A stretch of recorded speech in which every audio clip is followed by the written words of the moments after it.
Hello everyone, I'm your host Mariana and you're listening to A Degree Farther, the official podcast of the graduate school at Hood College, where we feature current students, alumni and faculty who are innovators on our campus and in our community.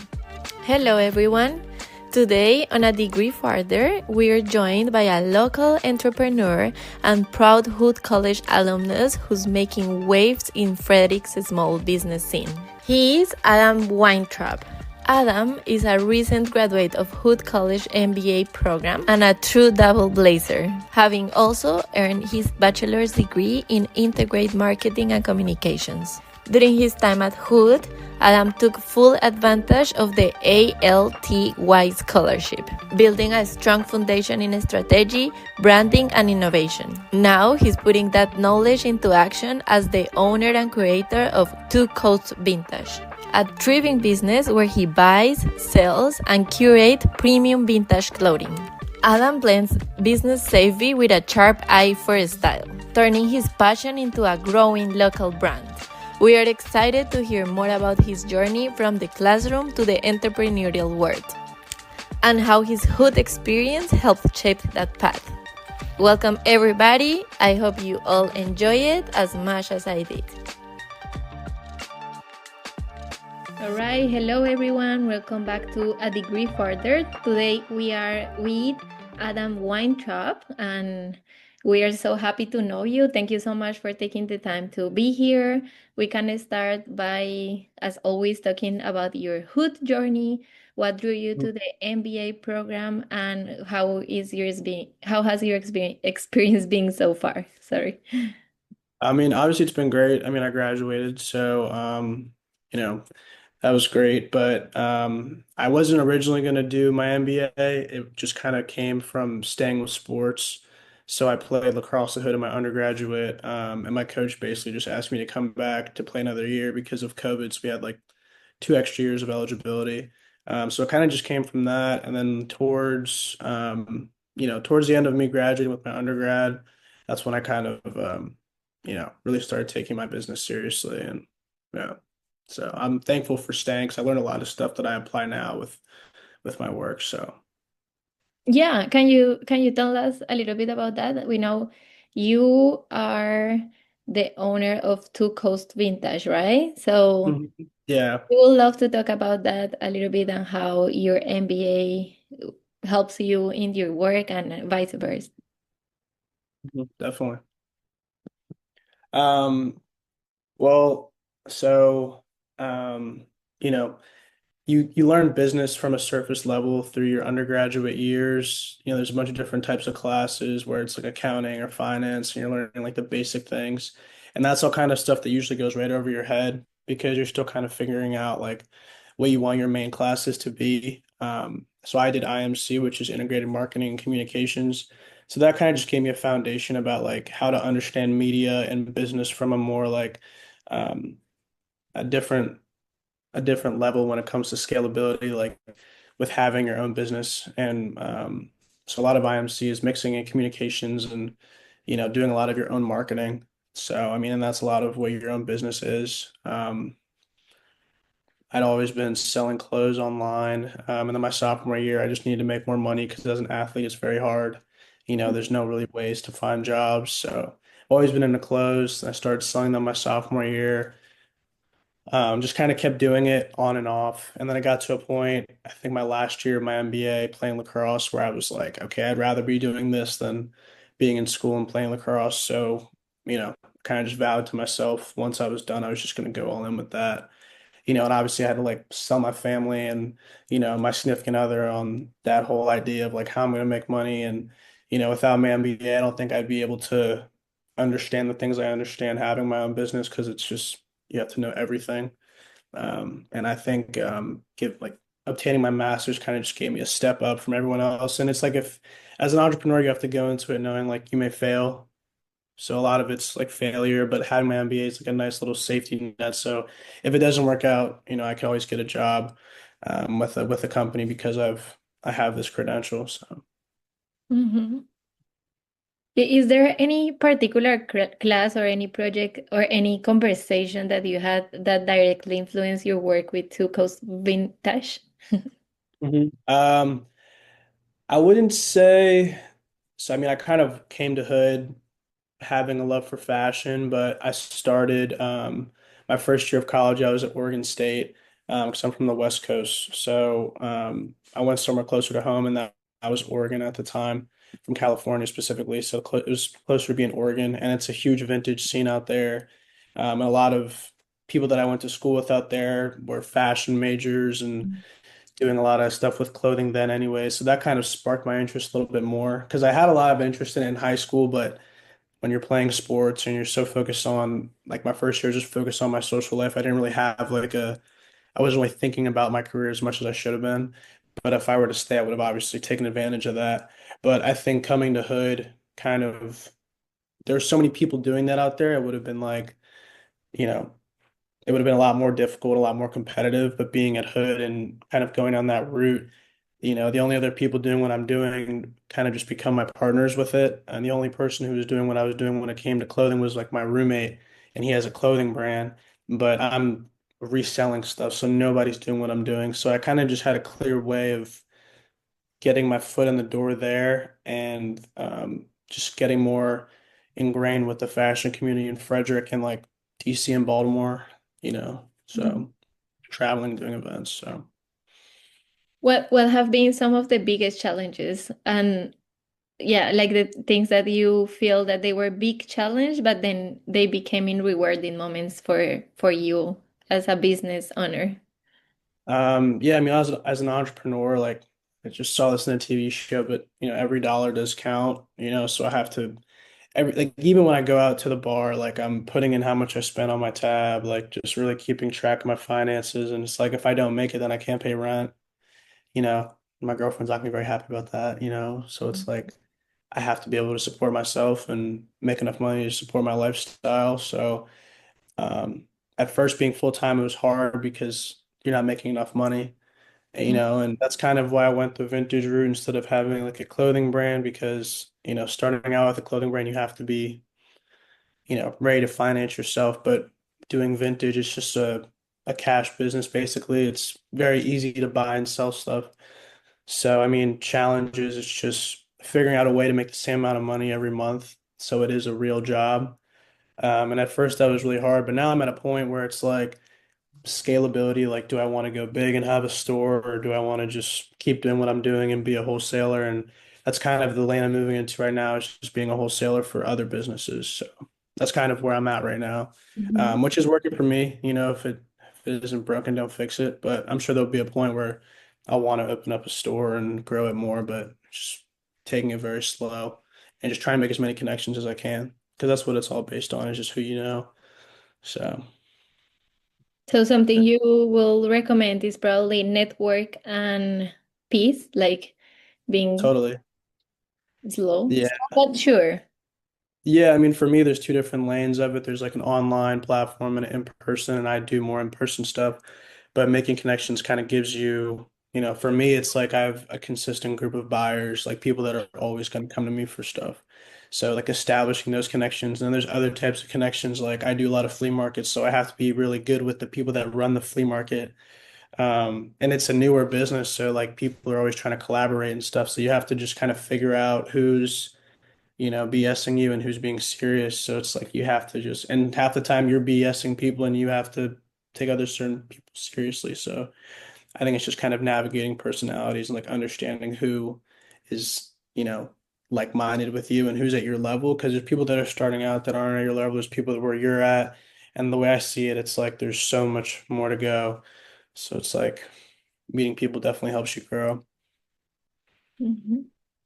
Why you choose Two Coast Vintage? The name is so catchy. It's nice. You like, yeah, I mean, I don't know. I honestly don't like it that much. Um, Really? no, I don't. No, it's just kind of random because I was like, I have to just put a name on it, and coming up with a name is so hard. And I used to just care so much about what the name is, but it's like, what is the product? Um, but yeah, Two Coast is just because I'm originally from New Jersey and moved to California, so I say I'm from both coasts, so Two Coast. Yeah. Vintage. Like, yeah, basically Tico's vintage. So wherever I go, it works out, you know. I don't have to be in one specific place. So, Yeah, I mhm. like it. Thank you. I appreciate it. Thanks. Do you find any overlap between your personal values and your business or academic goals? I think you just mentioned it a little bit about that, but if you can tell us more about how your personal values are shown in the business and now in your MBA. Yeah, I mean, just working hard. Like, I'm up really early, like 4 and 5 in the morning, just grinding, like going to my storage unit, shipping out orders or getting my unit ready for like a buying appointment because people will come by and do like a large buy or listing stuff online or getting up early just to go find stuff. Because a lot of what I do is like thrifting and picking and just finding ways to cut deals for certain things so I can make money off of it. Um, but I would just say hard work and being dedicated to it because when you're an entrepreneur, you're your own boss. So it's like if you don't try hard one day and you don't put in enough effort, it's just going to show in your work. But if you put a lot of work in and you put a lot of effort in, like you're going to get a lot out of it. So just hard work, and I learned that from sports. So Mm-hmm. because if you don't work hard, you're not going to play on game day. So this is like just like a sport. Yeah, and another thing I see a lot in a sport people is how how easy you come back to the game, like how easy you recover from the downs. You see some of that also in the business? Totally. Totally. I mean, if I get sick, then it's like I'm not getting paid. So from other resellers in the area, like I kind of pick their brains a lot about how to have like paid time off and be able to get money when it's like passive income. So I list a lot of stuff online to be able to constantly make money. Because if you're buying all day, you have to be selling to offset, what you're spending. So I would say, yeah, it's like, if I can't do the work, then no one's going to do the work, and I'm not paying somebody to do the work. So yeah, I Mm-hmm. hope that answers. Yeah. So something that we talk a lot about here in this podcast is balance. So Hmm. that's why we love to interview people that are doing multiple things like you. Uh, Hmm. I would like to know how you balance your life between the graduate school, running a business, being in sports, and having a life. I don't. I'd say a lot of it coincides. It was hard. Because I work at the pool at Hood in the morning really early, and that helps me get up. So I do that like 3, 4 days a week, and then I'm already up at like 4:45 to 6:45, which is when I already have to be like starting my work day. Um, so I mean, I have a planner, like a really like Mhm. right now it's super outlined. Just having exactly what I have to do and just not deviating from the plan. When I was playing lacrosse and I had to focus on school too, it was impossible. It was like there was Mhm. no time for myself, and it was difficult. But now it's like I have more personal time, so and I'm not playing sports, so I try and work out a lot.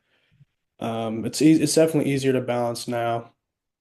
But at the time it was like really difficult, and I just had to stick to a schedule and be really disciplined about it. So Mhm. Yeah. yeah. How has being a graduate student changed your thinking about leadership, community, and future in general?